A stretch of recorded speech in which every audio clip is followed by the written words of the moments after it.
Welcome to QuickTale English. Today's story is about hope, creativity, and finding courage again. Lost and Found Dream.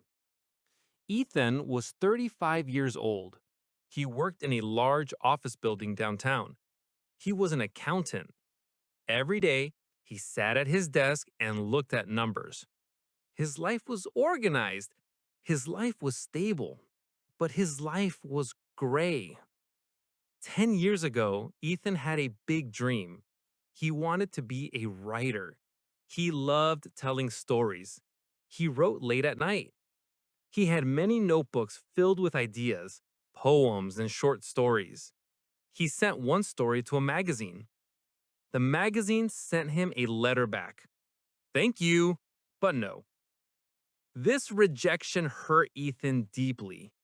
His parents also told him, writing is not a real job, Ethan. You need money. You need security. So Ethan closed his notebooks. He put them in a big wooden box. He locked the box and put it in the back of his closet. Ethan forgot the passion. He forgot the words. He became an accountant. His routine was simple: work, gym, sleep. He never thought about the box or the dream. Every morning before work, Ethan went to a small coffee shop called the Quiet Corner. It was also a bookstore. It smelled of old paper and fresh coffee. This was the only place that felt different. The woman who worked there was named Clara. She had bright, curious eyes. She was always calm. She knew the names of all her customers. But she knew more than just names. She noticed things. Ethan always ordered the same black coffee. He always read old classic novels, like war stories or famous dramas. He never read new books. Clara noticed this. One morning, Clara gave Ethan his coffee. Ethan, I notice you read many sad stories, she said. Why don't you ever read the new books? They're full of color and hope. I don't like new books much, Clara, Ethan replied, looking away. I prefer things that are finished, things that are safe. Clara nodded. She did not push. But the next day, she tried it again.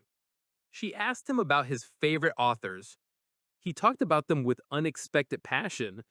He talked about how they used words to build worlds. You speak like a writer, Ethan, Clara said, smiling, like someone who loves the process. Why did you stop? Ethan was silent for a long time. He said, I wrote 10 years ago. I was not good. I failed. I chose a real job instead. Clara looked at him directly. Life is like a book, Ethan. If you stop writing, the book is unfinished. Maybe you failed once, but failure is just the end of a chapter, not the end of the story. Your life needs a new chapter. Clara walked away for a moment. She came back and gave him a small, beautiful notebook. The pages were empty. This is a gift. Write one page this week.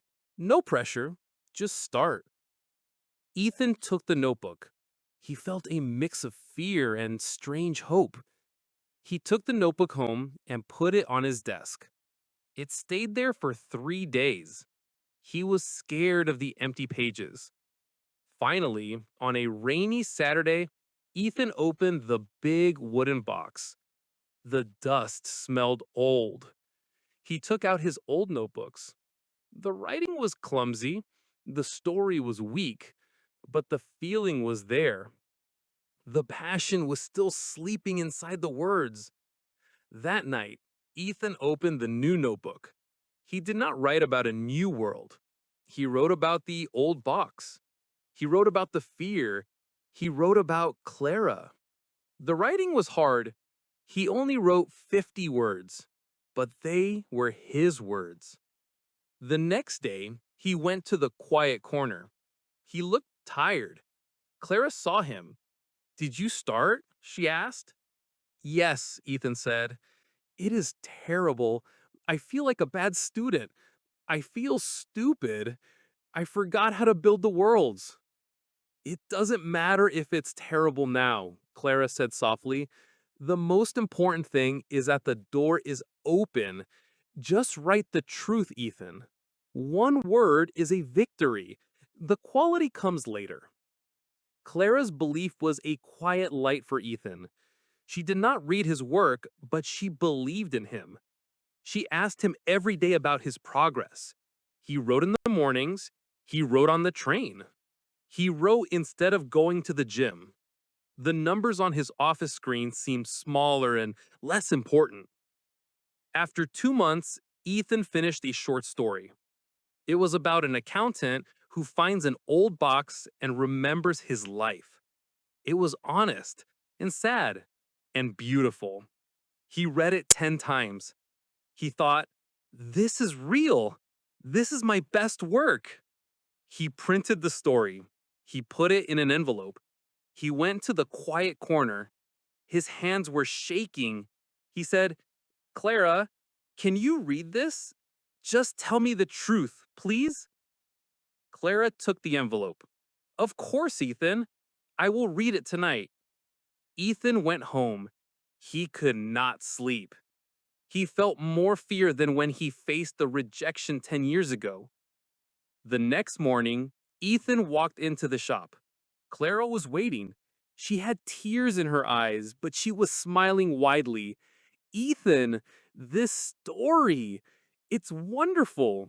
It's real. It's your story. I know a small literary magazine called The City Voice. I think they will love this. You must send it to them. Today. Ethan hesitated. The old fear was strong, but he looked at Clara. He saw the genuine belief in her eyes. He thought, she sees the potential that I closed away. I will do it, Clara, Ethan said. I will send it. Ethan sent the story. 1 week later, he received an email. The City Voice accepted his story. They loved the honesty and the feeling. Ethan ran to the quiet corner. He hugged Clara. The dream was not lost. It was just waiting for the right person to open the lock. Ethan was still an accountant, but now he was also a writer. His life was full of new words, new chapters, and the beautiful color of hope. Thank you for joining QuickTale English. Subscribe for more inspirational stories and English vocabulary practice. See you next time.